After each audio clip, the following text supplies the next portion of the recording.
আসসালামু আলাইকুম ভিউয়ার্স, চলে আসলাম আপনাদের মাঝে আরেকটি নিউ ভিডিও নিয়ে। আজকে আমি আপনাদের সাথে শেয়ার করব সবজি ডাল রেসিপি বা ভেজ ডাল রেসিপি।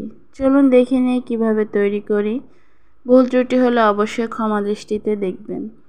এখানে আমি 2 কাপ পরিমাণে মসুরের ডাল ভালো করে ধুয়ে পরিষ্কার করে চুলায় বসিয়ে দিয়েছি।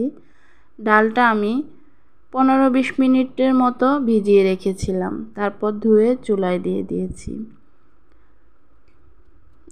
এখানে কড়াইতে দিয়ে দিলাম সামান্য পরিমাণে তেল, হাফ চামচ লবণ, হাফ চামচ হলুদের পাউডার, একটু মিশিয়ে নেব। এখন আমি দিয়ে দেব কাঁকরোল আলু। আমি এখানে 3টে কাঁকরোল, একটি বড় সাইজের আলু কেটে নিয়েছি এরকম সাইজ করে। এখন আমি এগুলোকে একটু ভেজে নেব। আপনারা চাইলে এখানে আরও নানান ধরনের সবজি অ্যাড করতে পারেন, তবে আমি আর কোনো সবজি অ্যাড করব না। একটু ভেজে নিলে পরে টেস্টটা দারুণ আসে। এদিকে ডালটা ফুটে গিয়েছে। এখন আমি দিয়ে দেব পরিমাণ মতো লবণ, হলুদ, ধনিয়া পাউডার। খুবই অল্প মশলায় অল্প তেলে মজাদার এই ভেজ ডালটি তৈরি করে ফেলুন। দিয়ে দিচ্ছি পেঁয়াজ কুচি, কাঁচামরিচ। এখন দিয়ে দিব থেতলানো রসুন। আমি এখানে কয়েক কোয়া রসুন একটু থেতলে নিয়েছি, এতে করে ডালটা খুব ভালো লাগবে। আপনারা চাইলে পাটায় বেটে বা ব্লেন্ডারে ব্লেন্ড করে দিতে পারেন।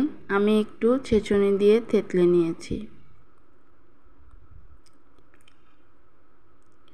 এই তো দেখতে পাচ্ছেন কাঁকরোলগুলো ভাজা হয়ে গেছে। এখন আমি ডালে দিয়ে দেব।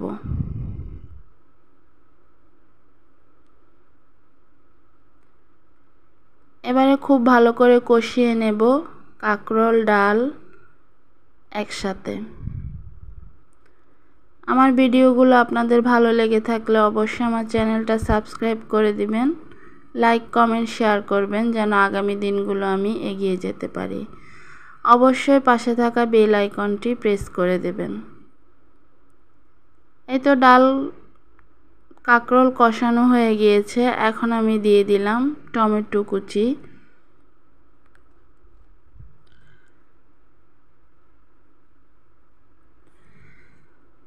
এই গরমে অবশ্যই এরকম রেসিপি ট্রাই করবেন, আশা করছি ভালো লাগবে। এখন আমি রান্নার জন্য পরিমাণ মতো পানি দিয়ে দিচ্ছি।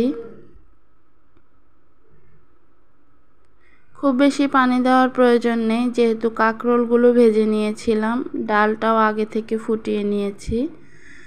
বলক চলে এসেছে। এখন আমি চুলার আঁচটা মিডিয়ামে করে দেব। এ পর্যায়ে আমি তৈরি করে নেব বাগার। ডাল রান্না করব, বাগার না দিলে তো চলেই না। যেহেতু আমি রান্নার শুরুতে কোনো তেল ব্যবহার করিনি, এ পর্যায়ে তেলের পরিমাণটা একটু বাড়িয়ে দিলাম। এখন দিয়ে দিলাম 5 ফোড়ন, শুকনো মরিচ, আস্ত জিরে একটু ভেজে নিলাম।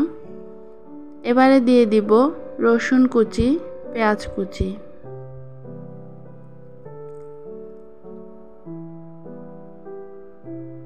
আপনারা চাইলে শুধু রসুন দিয়েও বাগারটা দিতে পারেন। আমার কাছে পেঁয়াজ কুচিটা দিলে ভালো লাগে, একটু বেরেস্তা ফ্লেভার আসে ডালের থেকে।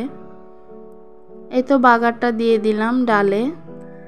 এবারে আমি চুলার আঁচটা বাড়িয়ে দিয়ে ডালটা বলক তুলে নেব।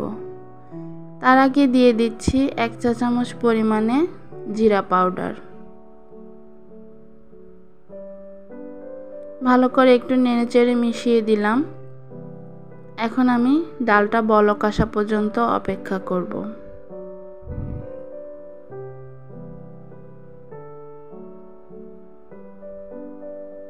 এই তো বলক চলে এসেছে। এখন দিয়ে দিব ফ্রেশ ধনিয়া পাতা কুচি, এতে করে খুব সুন্দর একটি ফ্লেভার আসবে।